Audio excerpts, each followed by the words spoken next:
نے کہا تھا کہ میں دوست تو تھوڑے بناتا ہوں.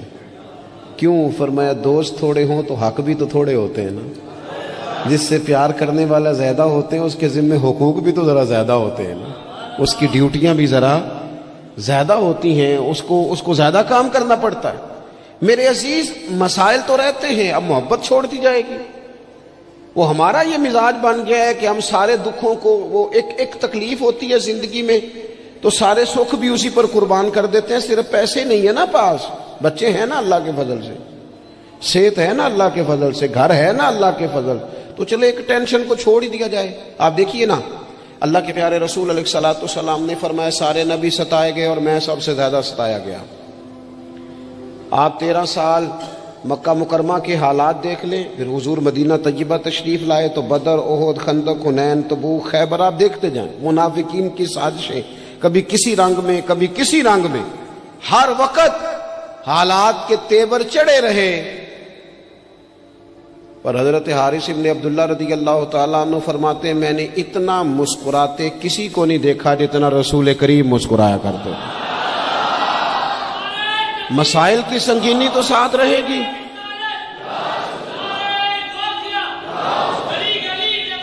لیکن میں اکثر کہتا ہوں، آج بھی میں دوپہر میں کہہ رہا تھا، پھر کہتا ہوں، ہم رہتے ہیں ناخوش لوگوں کے درمیان، ناراض لوگوں میں رہتے ہیں ہم. تو ناراض لوگوں میں رہ کے نا ہم نے بھی ناراض ہی رہنا شروع کر دیا، کیونکہ ہر کوئی کسی نہ کسی سے ناراض ہے. چاروں جانب ناراض لوگ ہیں، تو لہذا ہماری طبیعتیں بھی تھوڑی تھوڑی ناراض ہی رہتی ہیں. وہ لہجے اس طرح کے ہو گئے، انداز اس طرح کا ہو گیا. تھوڑی سی شگفتگی لائیں طبیعت میں، تھوڑا مزاج میں حسن پیدا کریں، تھوڑا سا نا خطاؤں کو بھولنے کا بھی مزاج بنائیں، تھوڑا سا نا طبیعت اس طرح کی بنائیں کہ کچھ چیزوں میں گنجائش بھی ہو، تھوڑا دل بڑا ہو، تھوڑی آسانی ہو. گھر میں بیٹھے بیٹھے ایک دن نبی رحمت صلی اللہ تعالی علیہ وسلم نے فرمایا عائشہ ایک بات کروں تمہارے ساتھ؟ یا رسول اللہ میرے نصیب جاگ گئے. فرمائیے. تو حضور فرمانے لگے جب مجھ سے ناراض ہوتی ہو پھر بھی مجھے پتہ چل جاتا ہے، اور جب تم خوش ہوتی ہو پھر بھی مجھے پتہ چل جاتا ہے. تو حضرت عائشہ صدیقہ رضی اللہ تعالیٰ عنہ عرض کرنے لگی یا رسول اللہ صلی اللہ تعالیٰ علیہ وسلم مجھے میری ماں روئے، میں اور آپ سے ناراض. تو حضور فرمانے لگے بتاؤں پھر؟ یا رسول اللہ فرمائیے. تو محبوب فرمانے لگے کبھی کبھی قسم اٹھاتی ہو؟ حضور اٹھاتی ہوں. فرمایا جب خوش ہوتی ہو تو قسم اٹھاتی ہو کہ مجھے رب محمد کی قسم، اور جب تمہارے دل میں کوئی بات ہوتی ہے تو پھر کہتی ہو مجھے حضرت ابراہیم خلیل علیہ السلام کے رب کی قسم. پھر یہ لہجہ ہوتا ہے. سیدہ عائشہ صدیقہ کہتی ہیں لوگوں میں تمہیں بتا نہیں سکتی میری کیفیت کیا تھی. یا رسول اللہ آپ لفظوں کا بھی خیال فرماتے ہیں، کوئی کیا سوچ رہا ہے، کوئی کیا بول رہا ہے، آج کل اس کی گفتگو میں کیا، یہاں تک کریم خیال کرتے ہیں، یہاں تک آپ مہربانی فرماتے ہیں. ہم کہاں خیال رکھتے ہیں کسی کا لہجہ کیا ہے، کوئی بیچارہ آج کل کس تکلیف میں، ہمیں کیا لگے. اپنے آرام سے زیادہ اور اپنی طبیعت کے سکون سے زیادہ تو ہم کسی چیز کو جاننے کو تیار ہی نہیں ہیں. کہاں مجھے پتہ چل جاتا ہے. حضرت عائشہ صدیقہ رضی اللہ تعالیٰ عنہ عرض کرنے لگی حضور میرے ماں باپ قربان ہو، میری زبان سے نام ہی جاتا ہے، میرے دل میں ہر وقت آپ موجود رہتے ہیں. دل میں لہجہ جب محبت والا ہو، انداز جب ذرا پیار والا ہو، جب تھوڑا سا نا ہمیں پیار کرنا آئے. دیکھیں نا اچھے برے لوگ مل ہی جاتے ہیں، تلخ رویے والا بھی کو مل ہی جاتا ہے، لیکن اگر ہمارا رویہ ٹھیک ہوگا نا تو بڑی ساری چیزیں ویسے ہی ٹھیک ہو جائیں گی. میں کچھ لوگوں کو دیکھتا ہوں وہ نہ پیار نہیں کرنا چاہتے، وہ تھوڑی دیر کے لیے شفقت نہیں کرنا چاہتے. وہ اقبال کہتے ہیں کوئی کارواں سے ٹوٹا کوئی بدگماں حرم سے، کیونکہ میرے کارواں میں نہیں خوبے دل نوازی. یہ جو آگے لگے ہوئے ہیں انہیں پیار نہیں کرنا آتا. اگر انہیں پیار کرنا آتا تو بڑے سارے لوگ ٹوٹ کر نہ جاتے. کچھ مزاج میں درگزر ہو، کچھ محبت کا لے جاؤ.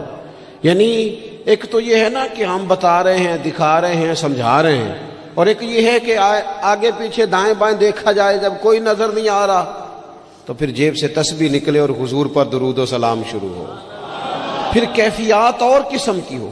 جب یہ خاص وابستگی نصیب ہوگی اس کے بعد کسی کو جرت نہیں ہوگی ہمارے گھروں کے اندر داخل ہو کے فتنہ گری کرنے کی. یہ کوئی بھی شخص بدعقیدہ ہو، قادیانی ہو، کوئی بھی ہو، یہ شکار تب کرتا ہے کہ جب گنجائش ملتی ہے۔ وہ نبی رحمت علیہ السلام نے فرمایا نا، مشکات میں حدیث ہے، فرمایا جب تم اللہ کا ذکر کرتے ہو نا تو شیطان تمہارا دل چھوڑ کے چلا جاتا ہے، اور جب تم غافل ہوتے ہو پھر شیطان وسوسہ ڈالتا ہے۔ شیطان کے وسوسہ ڈالنے سے آدمی غافل نہیں ہو رہا، بلکہ بندہ غافل ہوا تھا، اس نے گنجائش دی تھی تو اندر شیطان داخل ہوا۔ اگر یہ ذکر کرتا رہتا تو شیطان اس کے دل کو چھوڑ کر دور رہتا۔ یہ جو گنجائش ملتی ہے نا ہمارے ہاں، گنجائش، یہ جو نئی نسل کو پوری طرح ہم نبی پاک کی محبت کی غلامی میں ڈھالتے نہیں۔ انسان کے سینے میں جب دل ہوتا ہے تو وہ دھڑکتا بھی ہے، اور جب دھڑکتا ہے تو کسی نہ کسی کے لیے دھڑکتا بھی ہے۔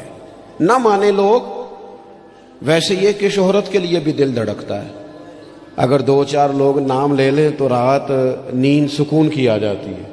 یہ دھڑکتا ہے، یہ پیسوں کے لیے بھی دھڑکتا ہے۔ میں آپ کی بات نہیں کر رہا، ویسے میں کچھ لوگوں کو جانتا ہوں، پیسے نہ ہوں تو بیمار سے لگتے ہیں، اور اگر جیب بھری ہو تو صحت بھی ذرا۔ آپ کیوں مسکرا رہے ہیں؟ میں نے تو آپ کی بات ہی نہیں کی، میں نے تو کسے باشد بات کی ہے کہ کچھ لوگ ایسے ہیں کہ پیسے نہ ہو تو صحت بھی ٹھیک، پیار کرتے ہیں نا، ہوتا ہے، کیا کیا جا سکتا ہے؟